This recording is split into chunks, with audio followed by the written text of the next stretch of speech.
Did you hear that? No, you're not crazy. There is a little voice inside that's been calling out to you, and now's the time to start listening. Let's talk about intuition energy. Come on in.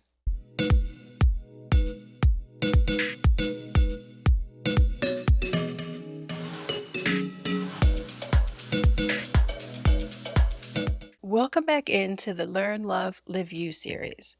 I hope you're enjoying the series so far. And before I forget, make sure to subscribe and like the channel so you get notified when new videos come out. Okay, so last week we talked about your ability to create the person you want to become and the gifts you already possess to move towards the way that you want to show up in the world. This week, we're moving on to the energy of intuition.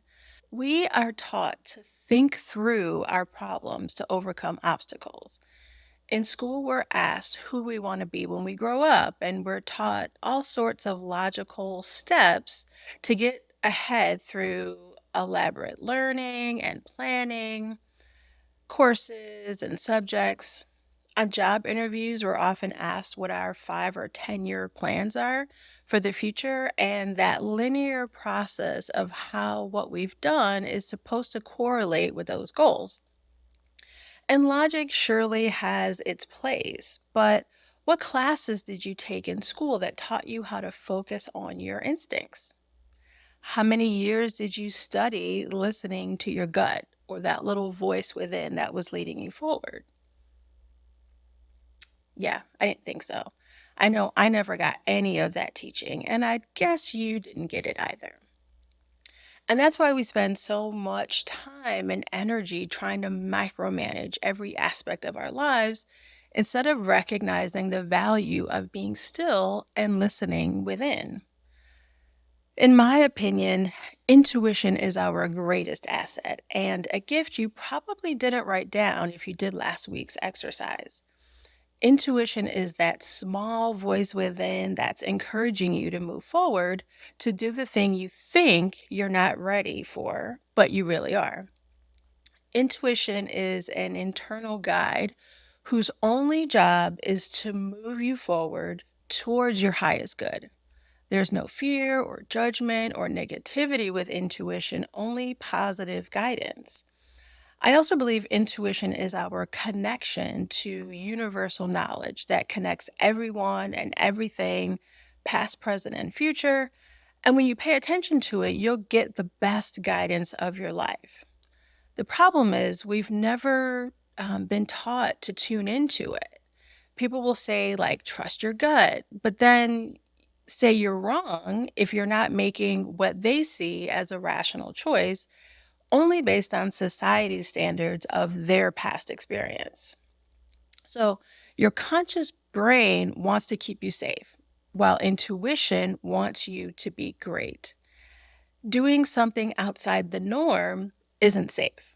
Leaving a stable job you hate isn't safe. Ending a relationship that's not helping you grow isn't safe according to your conscious brain. That's why when you only listen to logic, it seems almost impossible to change things in your life. Try it out for yourself. So, I want you to picture a situation in your life that you want to change. What's the first thing that you usually start to do? Do you think about all the things that might go wrong? Do you call a friend or a family member and ask their opinion? Do you make a pros and cons list, kind of thinking about what's already happened in the past and how it's probably going to happen again? Well, chances are you allow your logical, conscious mind to take over and process through your next steps because that's what we've been taught is the right way. But what if you were to realize the reason you even want to change something is that intuition has quietly been telling you that you're ready for more?